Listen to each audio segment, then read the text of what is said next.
16 বছরের একজন মেয়েকে বাবা মা হত্যা করেছে এবং মা আজকে জবানবন্দি দিয়েছে।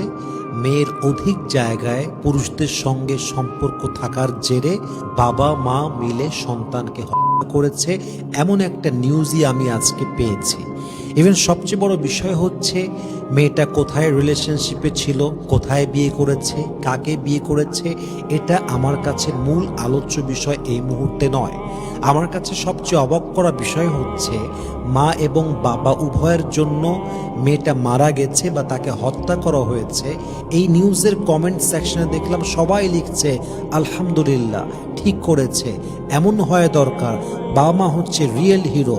ব্যাপারটা হচ্ছে এইরকম, মানুষ মনে করতেছে এটা তারা ঠিক করেছে, মানুষ ভাবছে এটাই হওয়া দরকার, মানুষ ভাবছে এটাই ইসলাম।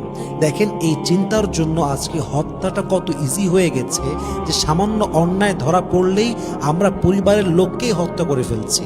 সামান্য একটা অন্যায় ধরা পড়লে এমন একটা ইস্যু ক্রিয়েট হচ্ছে, আমাদের আঘাতে আমাদের আপন মানুষই মারা যাচ্ছে।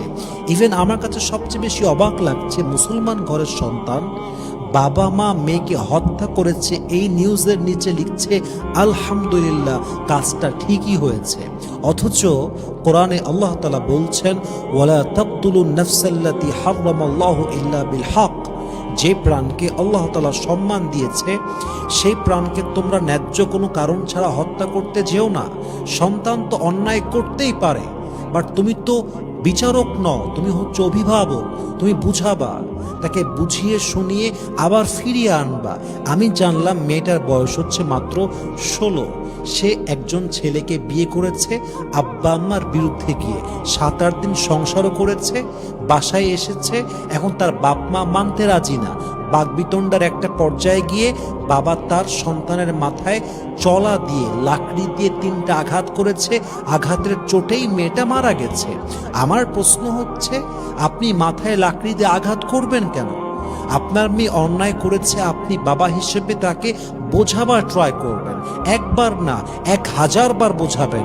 16 বছরের বয়স তার, আজকে সে শুধরাতে নাও পারে, বাট 18 বছর বয়সে এসে তার ইমপ্রুভমেন্ট হবে, তার বয়স বাড়বে, তার ম্যাচুরিটি বাড়বে, তার বোঝার লেভেল বাড়বে। সন্তান অন্যায় করলেই মেরে ফেলা, এটা তো ইসলাম নয়। এটা আমরা কেন বুঝতে চাই না? সন্তানরাই তো অন্যায় করবে। আজকে আপনি আমার দিকে তাকান, আমি যদি কোনো অন্যায় করার জন্য আমার আব্বা আম্মা আমাকে হত্যা করে ফেলতো, তাহলে আজকে আমি সবার সামনে বসে বসে বক্তব্য দিতে পারতাম না, আজকে লাখো মানুষ আমার থেকে ইসলামের কথা শুনতে পারতো না।